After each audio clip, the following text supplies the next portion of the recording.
Yung guys no, mag-iihaw tayo ng bangus. No, samahan niyo ako paano ko siya ginawa. Ayan guys no, titimplahan na natin yung kamatis tsaka sibuyas na iniwan natin kanina.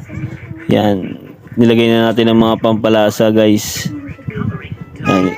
Ilalagay na natin yan sa bangus, sa loob ng bangus no guys no.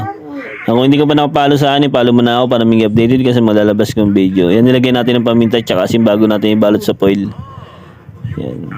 Pagkatapos yan guys, iihaw na natin yan guys. Yan, napaka-solid yan guys oh. Siyempre, mas pipiliin na agad natin dyan yung tiyan.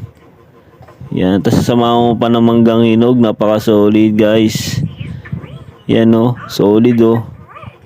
Yan, shoutout nga pala kay Jury Simon no, nagpapa-shoutout no ng Bacoor, Cavite.